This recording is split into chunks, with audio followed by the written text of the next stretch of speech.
Good morning. It's 7 o'clock. Welcome to the ICRT Morning Report. I'm Nancy Sun with Clifford Chu. Good morning. The unit president Lions clinched the Chinese Professional Baseball League Taiwan Series last night, beating the Ida Rhinos 9-2. The Lions took the best-of-7 championship series with 4 straight wins. Last night's game at Kaohsiung Chenqing Lake Baseball Stadium drew nearly 17,000 fans. More on this story later in sports. The Taipei District Prosecutor's Office last night released Arlene Lian, the daughter of Honorary KMT Chairman Lian Zhan, on 2.5 million NT bail as part of a probe into allegations Gene Herbs Taiwan used a banned weight loss drug in one of its products. Prosecutors also listed Lian as a defendant in the case. The company faces charges of violating the Pharmaceutical Affairs Act. The investigation follows Taipei city health officials confirming earlier this week that Well Slim Plus over-the-counter weight loss pills contain cetilostat, a drug designed to treat obesity. The drug is still undergoing clinical trials. Lian arrived at the prosecutor's office around 7 o'clock last night, accompanied by 3 lawyers and 4 security guards. Her lawyers have argued that Lian was only a spokesperson for Gene Herbs Taiwan and was unaware of any wrongdoing. Lian was also a major shareholder in the company with an investment of 15 million NT. If indicted, she faces a maximum sentence of 10 years in prison. The Ministry of Health and Welfare last night withdrew an order to recall 37 potentially questionable edible oil products, saying the order issued earlier yesterday was a result of an internal mistake. According to Vice Health Minister Xiu Ming-nen, the Food and Drug Administration mistakenly issued the recall order to local health authorities instead of a directive to inspect the food companies concerned. Reports say these companies include major food makers Tai Sun Enterprise, Taiwan Sugar, and Wei Chuan. Speaking to reporters late yesterday, the Deputy Health Minister says although the 37 listed edible oil products failed initial tests for fatty acid content, additional checks still have to be carried out to confirm ingredients and product records. The 37 items were among 271 products marketed as 100% pure, which are being examined by the Health Ministry. The results of the checks are scheduled to be made public later today. Coca-Cola's Taiwan unit says it will change its formula to ease local concerns over a possible carcinogen found in its products. In a statement posted on its local website, the company says it has agreed to work with local suppliers to reduce the amount of caramel coloring and a chemical byproduct known as 4-MEI by early next year. The statement added 4-MEI poses no risk to human health, and its use is in line with both existing regulations and a proposed amendment on food additives. The move by the soft drinks giant follows allegations the level of 4-MEI found in Coca-Cola's flagship soda and its calorie-free variant here in Taiwan are in fact higher than those sold in the United States. Taiwan does not currently have a defined maximum level for 4-MEI in beverages. Police in Taipei say they have identified a possible suspect in the attack Monday on local pop star Jam Xiao. Xiao's car was attacked by 2 men who threw urine and feces at the vehicle, hitting the singer's driver. According to city police, they tracked the license plate of the scooter used in the attack to a 22-year-old man whose whereabouts is currently unknown. Police say they have asked the man's father to contact him and convince him to come forward. Zhonghua Telecom is scheduled to launch 4G long-term evolution services in the second half of next year. According to Zhonghua Telecom Chairman Li Yun-sun, the company will begin infrastructure construction for 4G high-speed wireless telecommunication services as soon as possible. The statement follows an announcement by the National Communications Commission that the state-owned company was awarded 35 megahertz of bandwidth in a just-concluded auction for 4G telecommunication service licenses. Zhonghua Telecom acquired its 35 megahertz of bandwidth after winning 3 frequency blocks with bids totaling 39 billion NT. A report by the Australian Broadcasting Corporation claims the United States maintains a national security surveillance facility in its representative office in Taipei. The reports follow publication of a secret map released by former U.S. National Security Agency contractor Edward Snowden, which shows the U.S. set up surveillance facilities in its embassies and consulates in a number of Asia-Pacific cities. The cities identified were Jakarta, Kuala Lumpur, Phnom Penh, Bangkok, Yangon, Manila, Hong Kong, Shanghai, Beijing, and Taipei. However, analysts are dismissing the significance of the report, with one veteran intelligence expert being quoted as saying such operations were not unusual, and the U.S. actions are no different from that of many other countries. The government donated $100,000 to the Philippines yesterday for the use with disaster relief in the wake of the October 15th magnitude 7.2 earthquake that struck a central province. The donation was handed over by Taiwan officials in Manila to the Philippine Secretary for Social Welfare and Development. Philippine officials say the funds will be used to purchase emergency packs that contain 2 weeks' worth of food supplies and daily necessities. The Philippine chapter of Taiwan's Buddhist Compassion Relief Tzu Foundation has also donated $69,000 to the residents of the province. The parents of travel writer Lin Ya-ru arrived in Sydney yesterday to handle their daughter's funerary arrangements. Lin was killed Sunday after being hit by a tour bus in Australia's Northern Territory. She was cycling in the Alice Springs area when the accident occurred. Taiwan diplomatic officials in Australia say they're offering their assistance in arranging the cremation of her body. Lin appeared frequently on local television to share her travel stories. Organizers of the Taoyuan Land Art Festival says the giant rubber duck artwork by Dutch artist Florentine Hofman has attracted more than 1 million since it went on display on October 26th.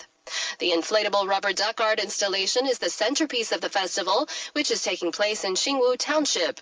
The duck will remain on display in the town until November 10th. The Central Weather Bureau says the outer rim of Tropical Storm Krosa could bring rain to the north and northeast from today. However, the storm is not expected to affect Taiwan directly. Krosa is currently located some 1,000 kilometers east-southeast of Alunbi at the island's southernmost tip and moving in a westerly direction at a speed of 24 kilometers an hour. The storm is packing sustained winds of 72 kilometers an hour with gusts of up to 101 kilometers an hour. It is expected to continue moving west towards the Philippine island of Luzon before heading to China's Hainan Island in Vietnam. Krosa is the 29th storm of the 2013 Pacific typhoon season. And now looking at the weather across Taiwan, according to the Central Weather Bureau, we can expect mostly cloudy skies and occasional rain across much of the north with a high of 28 in Taipei, and partly clear skies in the center and south with a high of 31 in both the Taichung and Kaohsiung areas.